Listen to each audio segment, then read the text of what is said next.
Ayan na, ito walang 50-50 na usapan dito for sure.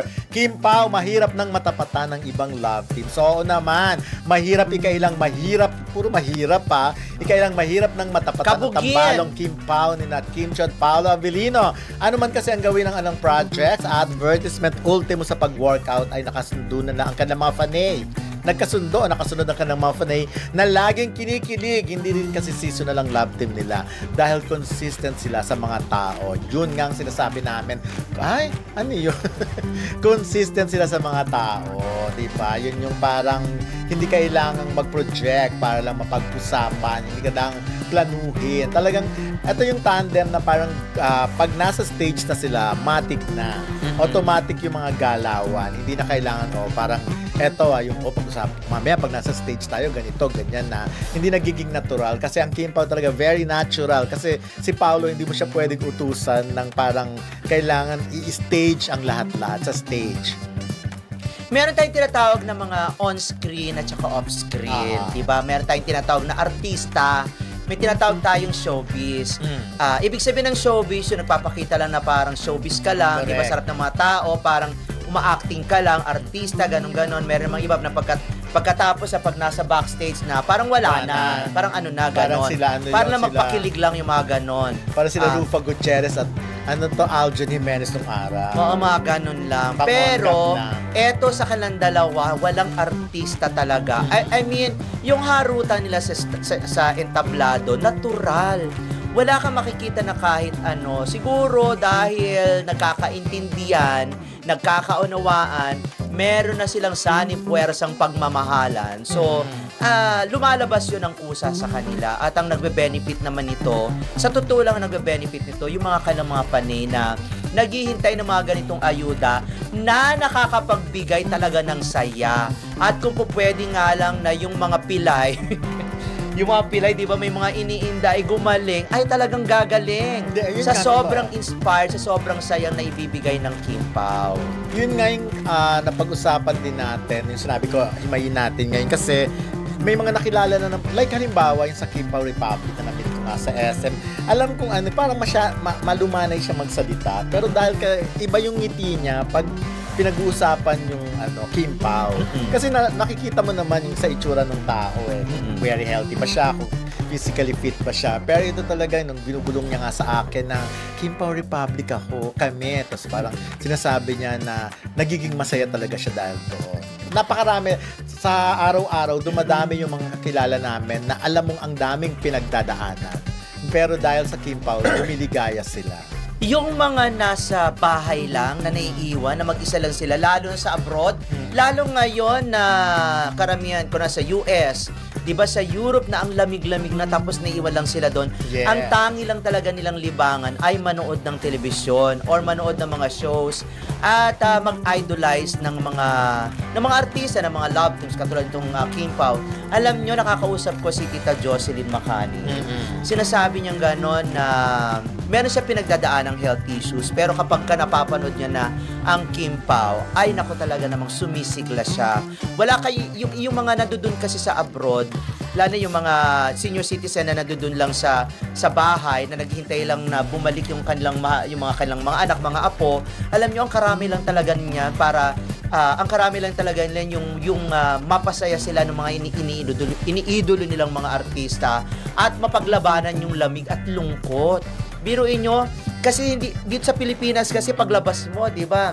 Meron ka makakachika, mga kapitbahay, makakamarites. So nga kakaanong pa lang ng pinto, may tao na. Pwede kang mangapit bahay. Correct. Doon wala. Tapos ang lamig-lamig pa at hindi ka pwedeng kumatok doon sa loob ng bahay para lang makipagkwentuhan. Walang ganon. Correct. Nung nasa LA nga kami, naghahanap ako ng tindahan. Doon sa street, sa store. Hindi tindahan talaga katulad dito. Walis talaga. Mga bibilan mo lang ng mga tingi-tinging whatever. Mayaman kasi mga tao doon. Charot. At naisip ko nga, kung dito kaya ako nakatira dito sa LA, sa subdivision magtayo kaya ako ng tindahan, may mga bibili kaya. Doon sa garahe, di ba? Yes. Minsan nga sa garahe na nga alam, minsan hindi pa nga nabibili yung mga paninda doon yung mga pre-love. Yun nga, so nakakabilib lang itong Kim Pao. Sana, alam mo, naisip ko lang, kung sila man ay marirecognize international, siguro pwede rin silang manominate sa Madame Tussauds. Sa Madame Tussauds silang dalawa. Oo, sila. For the first time siguro na sila yung magkakaroon ng wax figure na silang love team. For the first time siguro sa Filipino na i-push sila yung kauna-unahang Filipino love team na magkakaroon ng wax. Sana kung meron mang botohan dyan or kung meron mang category or standard ang madam na ganyan, di ba? Sana kunin nila ay ang Kim Pao. Lalo hindi ngayon, man magtatagumpay ang yun nga ang cut din. Kasi Katrina nauna eh. Pero feeling ko dahil inopen na natin yan ngayon dito at maraming nanonood, so baka i-post na nila yun sa social media ni Madame Tussauds talagang i-request na nila. Siguro maluloko si Madame Tussauds. Sino ba itong mga... Bakit diba? Nagme-message sa amin na ganito, ganyan? Why not? Walang mawawala kung gagawin nyo yon. Pero ito rin, may pattern daw. Ngayon nakikita ko yung pattern kasi hindi lang isang taong nakausap natin. Like halimbawa si Sister Dali na sinabi niya from Nora Honor to Kim Chiu. Pati pala si Miss Jocelyn Tobias from Nora Honor to Kim Chiu. At ang dami, maraming mga Noranyan na nag-ship na sila kay Kim Chiu. Kaya nga sa Kim Pao. Correct. Mga ganon. Sana nga, sige, mga Kim Pao Landia, alamin nyo nga, sumulat nga kayo sa Madame Tussauds. Tussauds ba? Tussauds, sabi. Tussauds. Para patusok. Hindi, hinanap ko pa yun sa Google, pinaringgan ko pa. Tussauds sa Madame Tussauds na baka pwedeng ma-consider ang Kim Pao i-request. Kasi syempre maghihingi ng mga resibo. Lalo na, ang dami-dami naman kasing Pinoy na nagpupunta din sa kay Madame Tussauds. Nakapunta na ako dyan dati. Sasakay ka tapos parang paakyat doon sa tapos magpipicture-picture ka lang. Ngayon, kung wala kang pambayad na entrance, doon ka lang sa Wala, picture lang talaga kami sa labas. Hindi namin na-experience. Nakakasyokot naman kasi. Ay, nakakamiss din yan, Teka, nakapunta na yata ako dyan sa LA. Sure. Sa LA? Oo, sa LA natakot-takot yata ako dyan. Kasi parang feeling ko may gagalaw. Oo. Pero pag hinawakan mo, na rin ako sa LA. Ang dami na pala nating napupunta ng mga ganyan. Pero dati kasi, syempre, wala pa mga katriyo. Tagal ko na palang di nag-Hong Kong. Oh my gosh. Mali mo naman, may magpadala. Hindi yung time nga ang problema natin. Yun na nga yun na. Pero pipilitin ko ngayong November. Totoo nga naman, ang Kim Pao, Kim Chiu at Paolo Avellino ay isa sa mga pinakamatinding love team sa showbiz ngayon at masasabi ngang mahirap ng tapatan ng iba. Hindi lang kasi basta kilig ang hatid nila, kundi natural na chemistry, maturity at depth sa bawat eksena. Mapaserye man o sa likod ng kamera. Makikita sa bawat tinginan, bawat biruan, at bawat eksenang ginagawa nila na totoong konektado sila sa isa't isa at yun ang hindi madaling gayahin. Maraming love teams ang dumaan, pero kakaiba talaga ang hatak ng Kim Pao dahil hindi sila pilit. May emosyon, may respeto, at may authenticity. Bukod pa dyan, parehong established actors na sina Kim at Paolo. Pinagsama mo ang galing sa acting, charisma, at professionalism. Kaya hindi nakapagtatakang dumami pa lalo ang fans nila.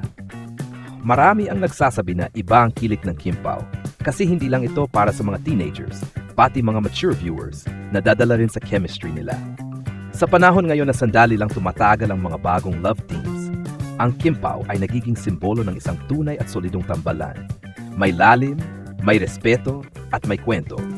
Kaya nga tama ang sabi mo, mahirap na silang tapatan. Maaring maidagdag sa balitang ito na ang Kim Pao tandem ay patuloy na namamayani hindi lang sa teleserye, kundi pati na rin sa mga live events, social media, at endorsements. Marami sa mga tagahanga ang nagsasabing kakaiba talaga ang spark ni na Kim Chiu at Paolo Avellino.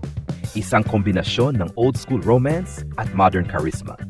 May tatampok din na kahit parehong matagal na sa industriya sina Kim at Paolo, tila ngayon palang mas lalong lumalakas ang kanilang tambalan. Hindi na lang sila basta love team, kundi dalawang artistang pinagtatagpo ng panahon at karanasan na nagbigay ng bagong definition sa on-screen chemistry. Dagdag pa rito, sa bawat project nila, mapa romance drama o light comedy, ay nakikita ang versatility nila bilang aktor. At yan ang isa sa dahilan kung bakit nagiging standard sila ng ibang tambalan. Kaya habang dumarami ang mga bagong love teams, ang Kim Pao ay nananatiling matatag at may saring marka sa puso ng mga manood. Hindi may kakaila na sa panahon ngayon kung saan kaliwat kanan ang mga bagong tambalan sa showbiz, ang Kim Pao ay patuloy na namamayani bilang isa sa mga pinaka-pinag-usapan at pinakamahal ng publiko. Iba ang hatid nilang kilig, hindi basta pa-cute o scripted, kundi may lalim, may emosyon at may katotohanan. Makikita sa bawat proyekto nila na hindi lang sila umaasa sa kanilang mga pangalan, kundi talagang ginagawa nila ang lahat para mapaganda ang bawat eksena. Ang chemistry nila ay parang sine. Hindi mo alam kung saan nagsisimula ang karakter at kung saan nagtatapos ang totoo nilang koneksyon. Kaya naman marami ang nagsasabing ang Kim Pao ay hindi lang simpleng love team. Sila ay isang representasyon ng tunay na partnership sa trabaho at respeto sa isa't isa. Isa rin sa mga dahilan kung bakit mahirap silang tapatan ay dahil pareho silang matagal nang napatunayan sa industriya. Si Kim Chiu, mula sa pagiging Chinita Princess, ay nag-evolve bilang isang respetadong aktres na kayang umarte sa kahit anong genre. Si Paulo Avellino naman, kilala bilang isang tahimik ngunit malalim na aktor. Bawat tingin, bawat linya, puno ng emosyon. At kapag pinagsama mo ang ganitong klase ng talento, natural na sumabog ang chemistry na hindi basta-basta makikita sa iba. Bukod pa riyan, napakahalaga rin ng suporta ng kanilang mga tagahanga. Ang Kim Pao fandom ay isa sa mga pinaka-solid at passionate na grupo ngayon. Hindi lang sila nagtatanggol sa kanilang idols, kundi buong pusong sinusuportahan ang bawat proyekto, mula teleserye hanggang mga live appearances. Ramdam sa social media ang pagmamahal, trending halos lahat ng content na may kinalaman sa Kim Pao. Sa dulo, masasabi natin na ang Kim Pao ay hindi lang basta love team. Sila ay simbolo ng koneksyon, respeto at maturity sa isang tambalan. Sa isang industriya kung saan madaling mawala ang kinang ng kasikatan, ang Kim Pao ay patuloy na nagniningning dahil sa katapatan ng kanilang pag-arte at sa tunay na chemistry na hindi kayang palitan ng iba. Kaya tama lang sabihin, mahirap na silang tapatan at lalo pa silang minamahal ng masa. Ang masasabi ko sa balitang, Kim Pao mahirap na matapatan ng ibang love teams, ay isang tunay na pagkilala sa lakas at impluensya ni Kim Chiu at Paulo Avellino sa mundo ng showbiz. Sa dami ng bagong tambalan ngayon, bihira ang may ganitong klase ng natural chemistry at emotional connection na ipinapakita ng Kim Pao. Hindi lang sa harap ng kamera kundi maging sa likod nito. Ang tambalan nila ay may kakaibang timpla ng kilig, respeto, at maturity. Hindi nila kailangang pilitin ang mga eksena. Sapat na ang isang tinginan, isang ngiti, o simpleng banter para mapaaw ang mga manood. Ramdam mong pareho silang may malalim na pag-unawa sa kanilang mga karakter. Kaya bawat proyekto ay totoo ang dating at tama sa puso ng publiko. Bukod sa chemistry, kapansin-pansin din ang dedikasyon at profesionalismo ng dalawa. Hindi nila ginagamit ang tambalan para lang sa fame o hype. Bagkus, ginagawa nila itong paraan para maghatid ng kalidad na kwento at inspirasyon. Kaya naman, hindi nakapagtataka kung bakit maraming fans at viewers ang nagsasabing mahirap na talagang tapatan ang Kim Pao. Sa totoo lang, ang tagumpay ng Kim Pao ay bunga ng respeto, galing at tunay na koneksyon. Hindi ito instant love team, kundi pinanday ng panahon at pinagtibay ng mga proyektong nagpakita ng kanilang versatility bilang aktor. Kaya sa bawat eksenang sabay silang nakikita ng publiko, hindi lang basta kilig ang dala nila, kundi isang paalala na ang tunay na tambalan ay yung may lalim, may tiwala at may katotohanan. Sa madaling sabi, ang Kim Pao ay hindi lang love team, sila ay isang phenomenon.